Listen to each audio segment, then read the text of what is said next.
Hello, I'm WKU SkyTeach student Kelsey Ledford, and I will be presenting to you Gender Equity in Education, Society, Stereotypes, and Why Equal Access is Still Insufficient.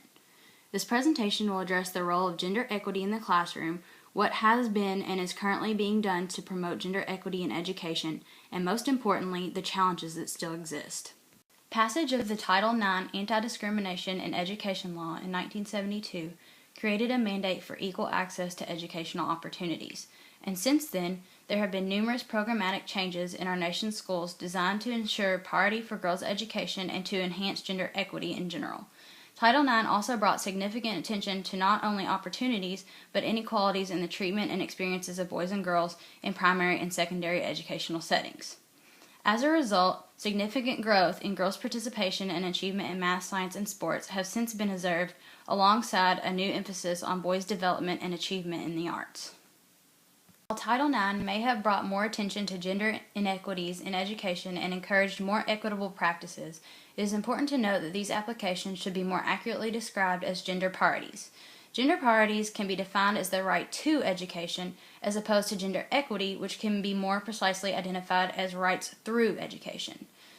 To better illustrate the difference, some indicators and results of gender parity include the numbers of boys and girls who survive up to a certain grade, the regularity of attendance of boys and girls, literacy levels of boys and girls, and the average years of schooling attained for boys and girls. In contrast, gender equality is ultimately reflected by measures such as male and female employment by gender, gender differentials in wages across levels of employment and education, political participation, and the unmeasurable value of a more equitable society as a whole. Thus, gender parities more directly deal with gender equitable practices, whereas gender equity has the capability of addressing beliefs or ideologies about gender and its implications. Despite progress in gender equity battles, there are mixed feelings among today's educators to whether or not gender equity efforts are necessary. Some stress that gender equity is simply not that important in their classroom, that it is a fight of the past, should be the least of their worries, or that the issue is overly exaggerated. In direct opposition, many other teachers suggest inequalities are still present in the classroom as a reflection of the world around us and directly affect the way that they teach. What do you think? Think about whether or not you feel gender equality is still a prevalent issue in education. Take 3 minutes to discuss this with the person sitting next to you.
At this point, you have about 30 seconds left to wrap up your discussion.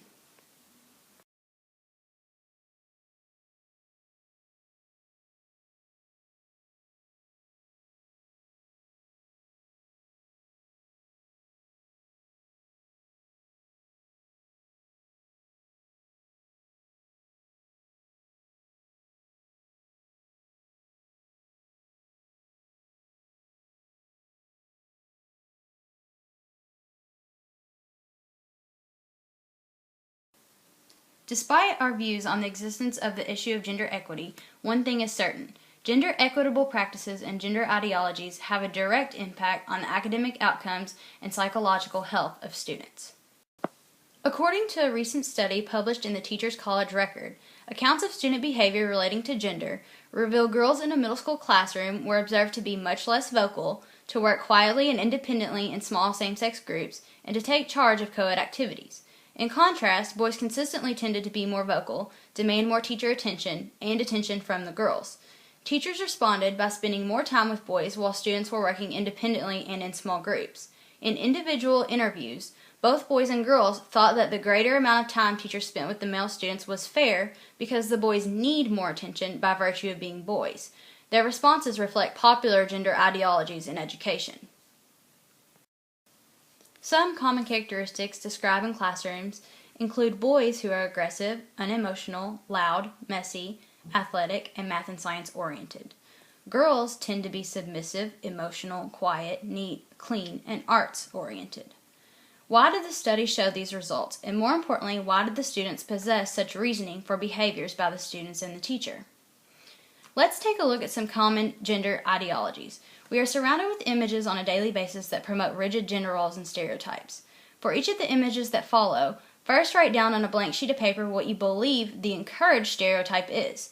Then write alternative ways of thinking about the image. For example, if the image is of a mother serving dinner to her family, the encouraged stereotype suggests that mothers do all the household work and cooking and they enjoy doing so. An alternative way of thinking about the image might include men should do more of the cooking, household responsibilities should be shared, and some women do not enjoy housework and cooking. Take 1 minute per image to quickly write down your ideas.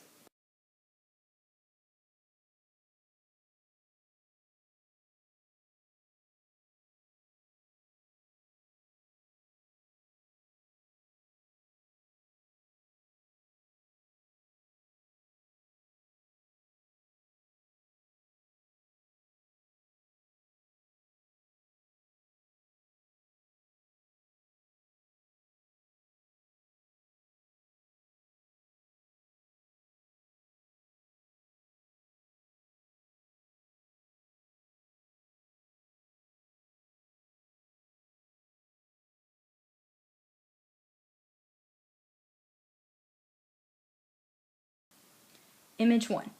Many newspaper photographs, films, advertisements, and television programs show men engaged in physically active pastimes such as sport, rock climbing, or canoeing, but few show women doing these things. You may have come up with encouraged stereotypes that include men excel at sports naturally and are more inclined to play sports. They are physically more fit than women. Other ways of thinking about the image that you might have come up with include that women should be portrayed equally in sports media, some women enjoy sports and are much more active than men, and some men do not like sports.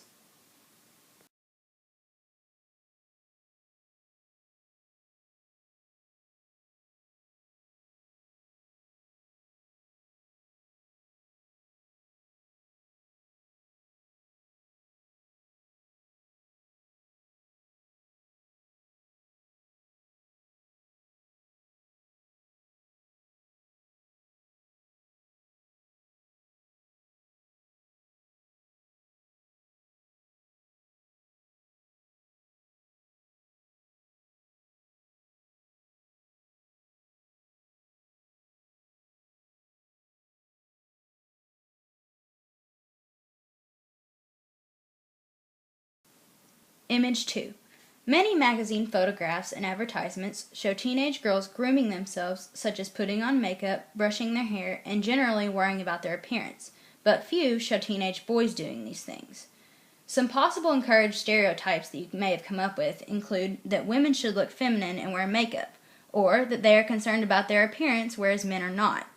Other possible ways of thinking about the stereotype that you might have come up with may include that we should focus less on looks and more on people's capabilities and personality traits, or that attractiveness is important to many people, including men.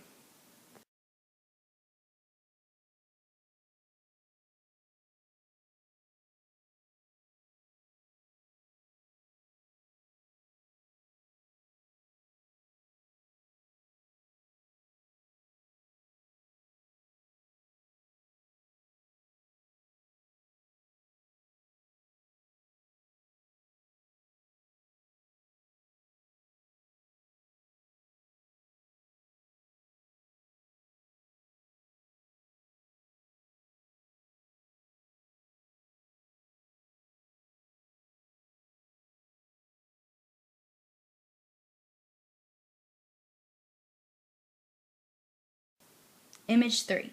Many television advertisements show young boys playing with action toys such as trucks and superhero figures, but girls are not shown doing this. Some encouraged stereotypes that you may have come up with include that girls play with dolls and cooking sets because they will most likely be mothers and wives. Boys play with trucks because they will have a similar job outside the home. Other possible ways of thinking about this image include that many kids play with a variety of toys, and that toys do not determine roles that will be accepted later on in life. For 3 minutes, share with your class or someone next to you why you believe rigid gender roles can have a negative impact in the classroom.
You now have 30 seconds to wrap up your discussion.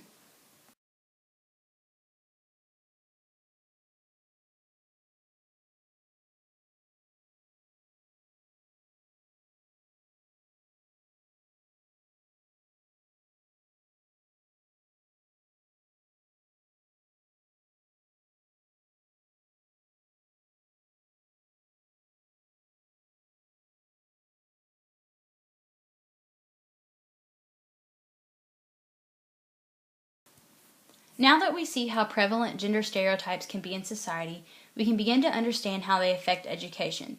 In fact, from the point of view of education, it is important to refuse the negative aspects gender stereotypes can cause in the classroom. A crucial step in the progression of efforts towards gender equity is the incorporation of a conceptualization of gender and a set of social constructions and societal assumptions about the possibilities and limits of male and female experiences and behaviors. Thus, masculinity and femininity should not be viewed as sets of definite characteristics, but rather two ends of a sliding scale. From birth, children are engendered from the colors they wear to the toys they play with.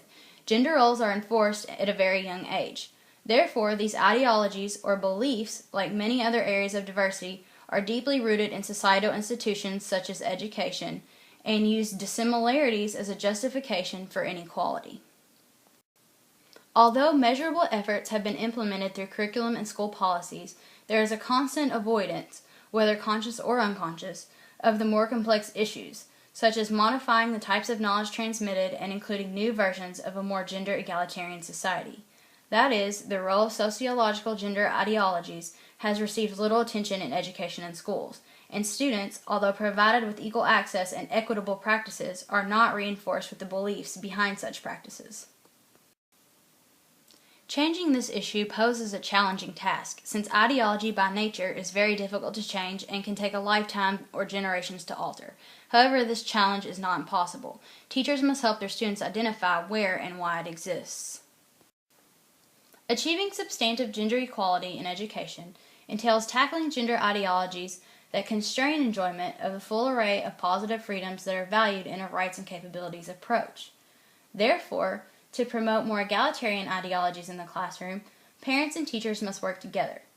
Parents should be more thoughtful about gender roles, monitor media consumption, focus on individual abilities and needs, avoid making stereotypical statements, minimize emphasis on appearance, and encourage children to pursue extracurricular activities that fit their interests and not necessarily those that fit their gender stereotype. What do you predict to be the role of the teacher? Take 1 minute to discuss with classmates.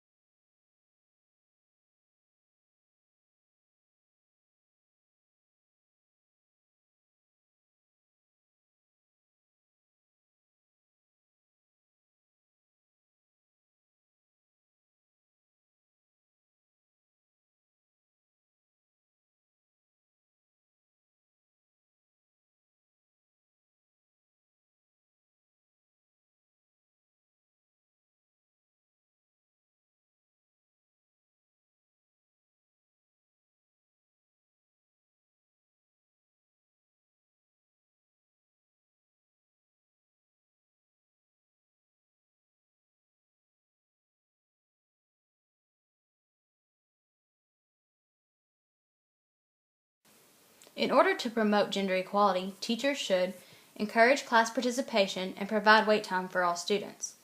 They should be aware of which students they call on and how they respond to student answers, and be careful about the language and materials they select. They should also create a sense of community within the classroom, and most importantly, be accepting and make the students aware of gender inequality. In order to change the way things are, we must first change perceptions of the way it's always been.